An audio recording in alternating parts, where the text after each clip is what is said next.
A proposito di massoneria, l'ha accennato diverse volte e l'ho sempre interrotta, perché lei lasciò la massoneria?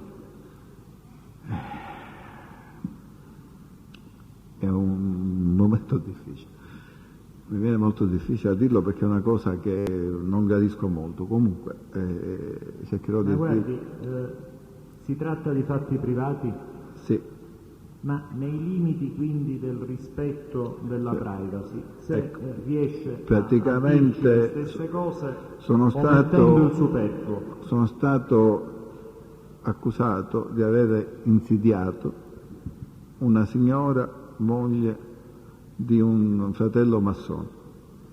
Le regole della massoneria sono affini a quelle della mafia. Quando uno insidia una donna di un altro adepto, viene messo subito o fuori famiglia o espulso dalla massoneria.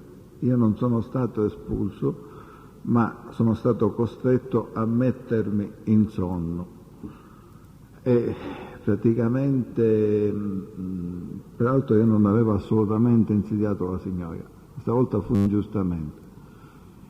E praticamente poi, a seguito di questa cosa, anche il bontade Stefano mi chiamò e mi rimproverò aspramente, perché l'incarico di cooptare questo signore nella massoneria, che peraltro era un capitano medico, colonnello medico della polizia, praticamente mi era stato dato dallo stesso bontade.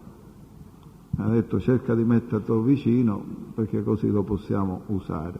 In effetti non usai mai questo signore, perché devo dire che il colonnello era una gentile persona, una persona eccezionale. Mi dispiace quello che è accaduto ancora oggi.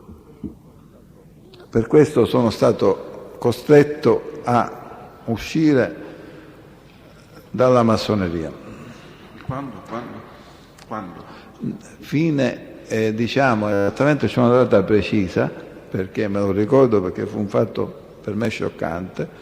Fu intorno ai primi di settembre dell'80. Io ritornavo, avevo disputato la 24 ore del Mugello, arrivando 11° assoluto con una Opel Ascona 2000. Quando ritornai, io telefonai al marito di questa signora, chiamandolo affettuosamente Totò, come io lo chiamavo. Lui mi disse che non dovevo più parlare con lui, perché sapevo io il perché, e di parlare con chi sapevo io. Io capii subito che c'era qualcosa che non andava. Infatti neanche il tempo di arrivare, subito fui convocato sia da Michele Barresi che da Stefano Bontade. Prima da Stefano Bontade, addirittura no, prima da Michele Barresi e da Stefano Bontade, che Michele tra il serio e il faceto, perché così per una certa nomea che avevo io mi diceva che ero sicuro che avevo insediato questa signora. Io non era così, ero molto arrabbiato, perché questa signora ha fatto questo escamotage per fare ingelosire il marito, solo per questo. E successivamente fui chiamato da Stefano Bontade, che con altra aria e anche con l'appoggio di Mimmo Teresi mi disse che era meglio che per un certo periodo di tempo non ci vedevamo più.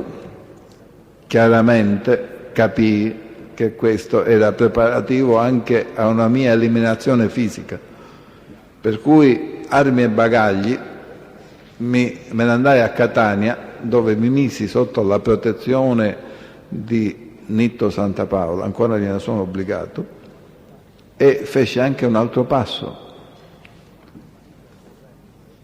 Mise al corrente di tutto Giovanni Brusca, la questione del golpe, la questione della... Prima, effettivamente, Giovanni Brusca mi prese con una certa beneficio, perché pensava che quello che le dicevo io, insomma, era un po' esagerato le cose. Poi quando vide che ci scoppiò il fatto, che vide che c'era sul giornale scoppiò il fatto di Sindona, tutte queste situazioni, naturalmente disse che ne aveva parlato subito col padre. Quando io feci le mie rimostranze per il fatto che c'era il pericolo di essere assassinato, Bernardo Brusca mi mandò a dire con Giovanni Brusca che a me mi aveva piaciuto restare con i palermitani, cioè a me mi piaceva stare con i palermitani, cioè non stare con le persone che erano vicine per questioni di campanile, con le persone di San Giuseppe Jato.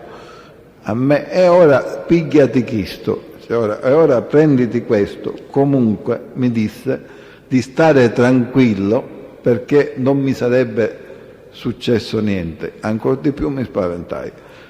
Ancora mi sono spaventato di più perché pensavo che anche loro potessero farmi del male. L'unica cosa che ho fatto, mi ritirai a Catania, dove stiedi fino quasi all'84. Catania intende Sigonella, sì. Ma Sigonella non le era stata suggerita come investimento? Da Bontade. Sì.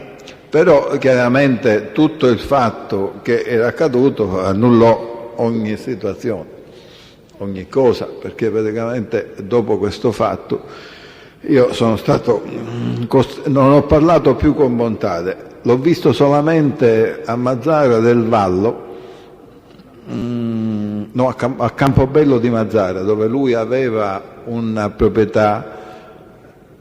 Entrai in una trattoria e lo vidi insolitamente solo. Lui mi chiamò, dice: ma che sei ancora seccato? Non mi disse proprio così. Disse: certamente che sono ancora seccato. Tu hai creduto mi espresse con un'espressione un po' pesante nei confronti della signora, non hai creduto a me.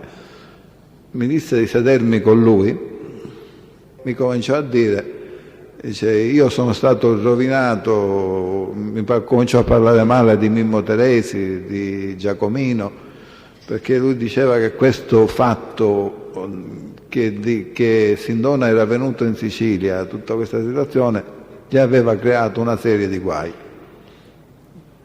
Con chi gli aveva creato una serie di guai? E con gli altri esponenti mafiosi.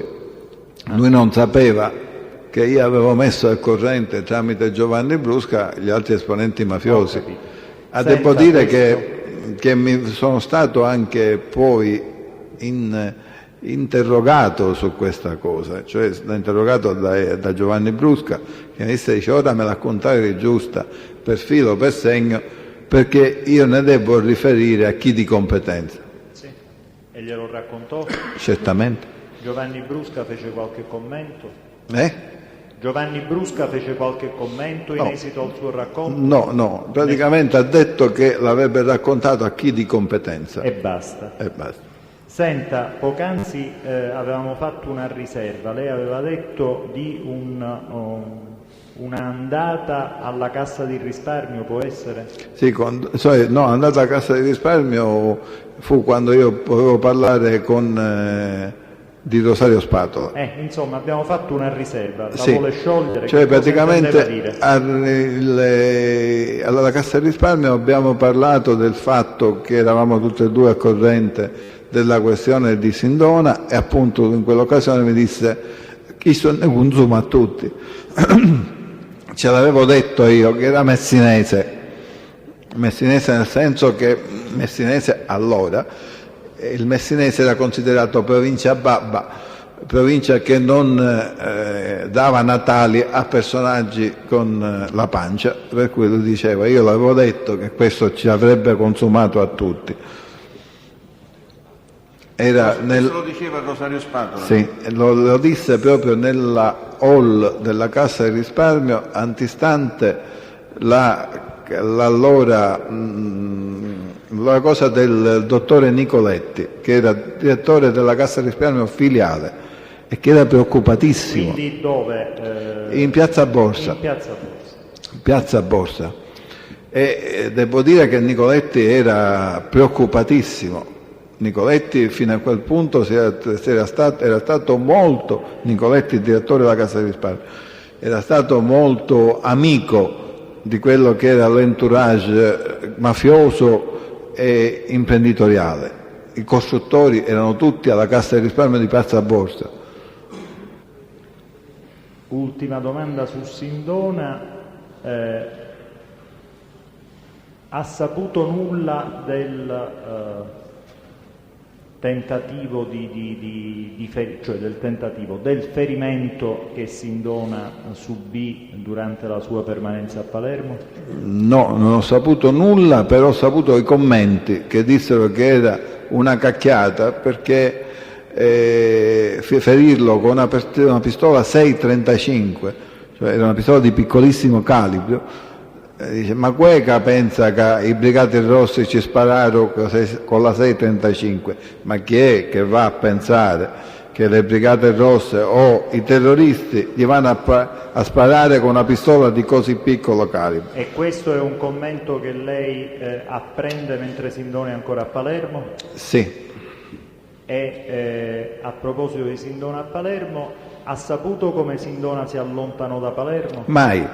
Non l'ho mai saputo, ma penso che si allontanò insieme con Ciccio Foderà. Scusi, il che penso poi significa che è una sua ipotesi? Oppure... No, si allontanò con Ciccio Foderà. Si è allontanato con Ciccio Foderà perché Ciccio Foderà ci aspettava a Vienna e poi è stato accertato che Ciccio Foderà era a Vienna. Io dovevo raggiungerlo, era un mercoledì. Me lo ricordo come ora, dovevo prendere questo aereo di mercoledì e dovevamo andare a Vienna.